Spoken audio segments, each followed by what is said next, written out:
Thank you very much, the Honorable Attorney General, who is also the titular head of the bar.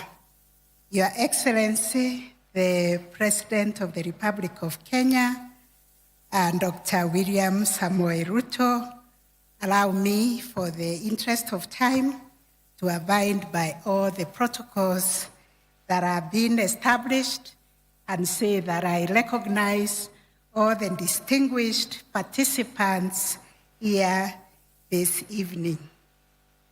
It is an honor, a very great honor for me to join you all today for this historic Katiba Day commemoration, a day that reminds us of our collective resolve as a nation to live under the transformative vision of the 2010 Constitution. I also, Your Excellency, join the other speakers to thank you most sincerely for declaring that going forward, 27th August will be commemorated as Katiba Day, and also for convening this important summit and for bringing together the leadership of all arms of government, county governments, constitutional commissions, and independent offices to reflect together on the promises, responsibilities, and the enduring vision of our Constitution. The very fact that we are gathered here across institutions, across political and governance mandate is itself testament to the spirit of our constitutional democracy. This gathering demonstrates that while we may have different roles, different perspectives and mandates, we are all united in our fidelity to one supreme law, to one people, the sovereign citizens of Kenya. Our Constitution establishes constitutional democracy, a system in which the will of the people is exercised within the bounds of the Constitution. And I wish to clarify that judiciary does not exercise overreach. When we interpret the Constitution, we are merely breathing life and spirit to the Constitution. And should there be overreach, it is quickly checked on appeal, and the issues are brought within the four contours of the Constitution. Unlike other forms of government, a constitutional democracy is not merely a majority rule, but it is about a majority rule that is restrained and guided by the rule of law. It's about the protection of the fundamental rights and recognition of dignity of every individual. The Constitution is therefore both a shield and a compass, as it protects the weak, the vulnerable, and marginalized, while guiding our nation's leadership towards justice, equality, and inclusion.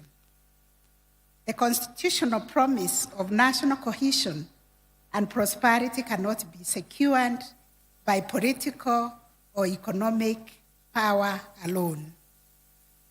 They flow from fidelity to the Constitution, respect for diversity, and inclusion in governance. Our Constitution envisages a Kenya where all communities, regardless of their size, and all citizens, regardless of their station in life, would have an equal claim to dignity, opportunity, and justice.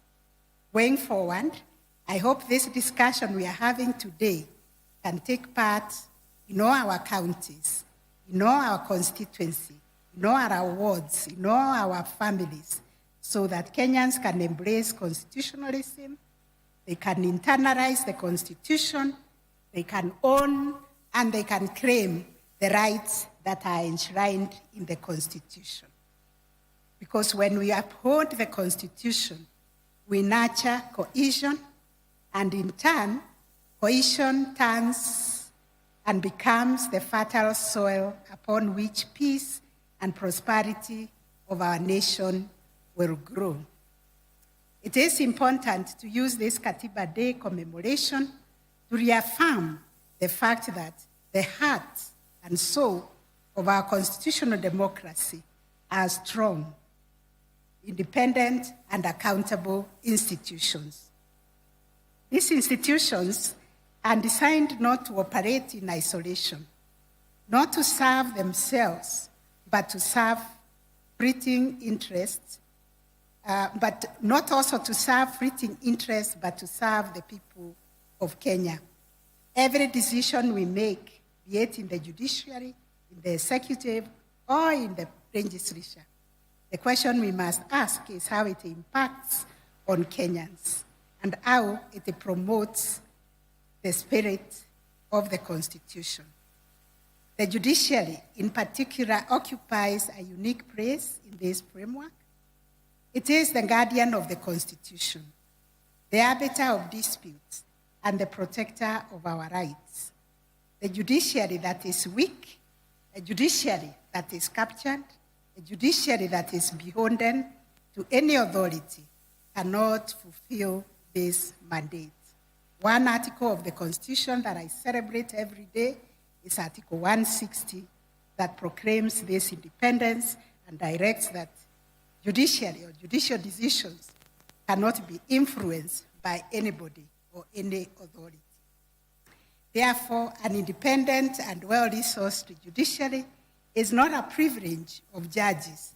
It is a right of every Kenyan and a safeguard for our democracy. Judicial accountability has been critical to consolidating public trust because independence goes hand in hand with accountability. And to enhance public trust and confidence in the judiciary, we, in January, established the court integrity committees in every court stations, bringing together stakeholders to identify and address corruption and unethical conduct. At a sectoral level, the judiciary, working with other agencies in the justice sector through the National Council on the Administration of Justice, spearheaded the anti-corruption strategic guiding framework for the justice sector, which was launched, Your Excellency, in March 2025, and it promotes a coordinated action in tackling corruption across institutions in the justice sector. On the other hand, the Judicial Service Commission has, since the promulgation of the Constitution, diligently carried out their constitutional mandate of ensuring accountability within the judiciary by receiving and investigating complaints against judges and judicial officers.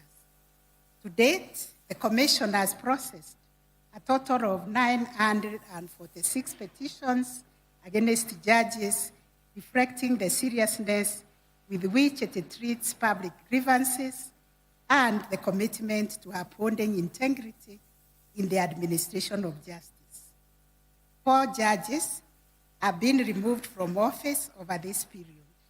At present, only 95 complaints remain pending, most of which are changes of inquiry, demonstrating both the efficiency and transparency of the Commission's processes.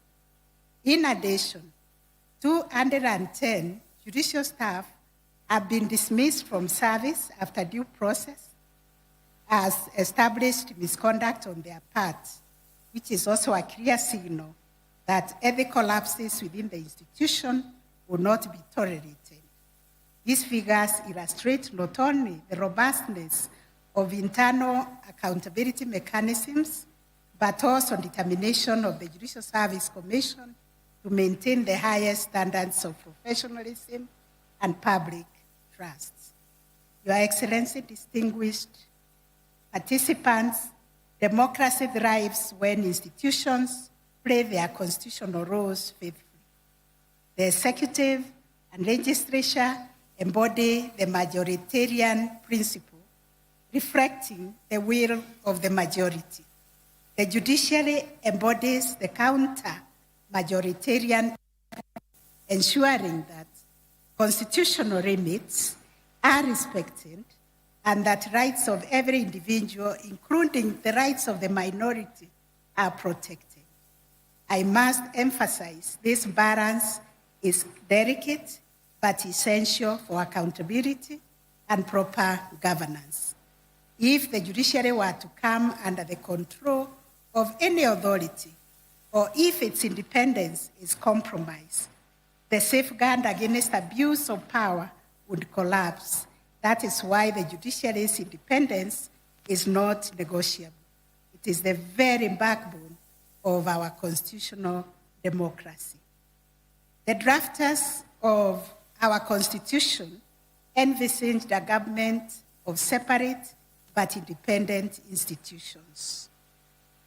The executive, the legislature, judiciary, county government, independent offices, and commissions are all designed to check and counterbalance each other while working in harmony for the common good of our people. Mutual respect and constructive cooperation among institutions is absolutely critical. It is a constitutional requirement. When an institution remains faithful to its execution of the responsibilities and accords respect to other institutions, our democracy is strengthened, not weakened. Since the promulgation of the 2010 Constitution, the judiciary has undergone profound transformation through reforms in access to justice, the establishment of specialized courts, adoption of technology, and development of robust jurisprudence. The judiciary has sought to live up to its constitutional calling. The jurisprudence of our superior courts has clarified the scope of constitutional rights, reinforced the independence of institutions, protected devolution, strengthened electoral justice, and affirmed the supremacy of the Constitution over all persons and authorities. Currently, under the judiciary's blueprint, social transformation through access to justice, we are keen to ensure that justice is accessible to all Kenyans across the country. Indeed, these strides have not been without challenges, but they reflect the judiciary's striving to embody the spirit of Katiba. In conclusion, as we commemorate Katiba Day, let us remember that the Constitution is not self-executing. It is a promise, and this promise needs to be nurtured. It is a promise that can only be realized when leaders and institutions alike embrace it as our collective covenant. Today, as we stand together, we affirm before the people of Kenya that we remain bound together by our Constitution. Let this unity not be symbolic gathering, but a commitment to constitutionalism, justice, accountability, and service to our people. Your Excellency, distinguished leaders, may this Katiba Day inspire us to recommit ourselves to the transformative vision of the Constitution and to work faithfully with our people on the journey towards justice, peace, and prosperity. Asanteni sana. May God bless you. May God bless Kenya.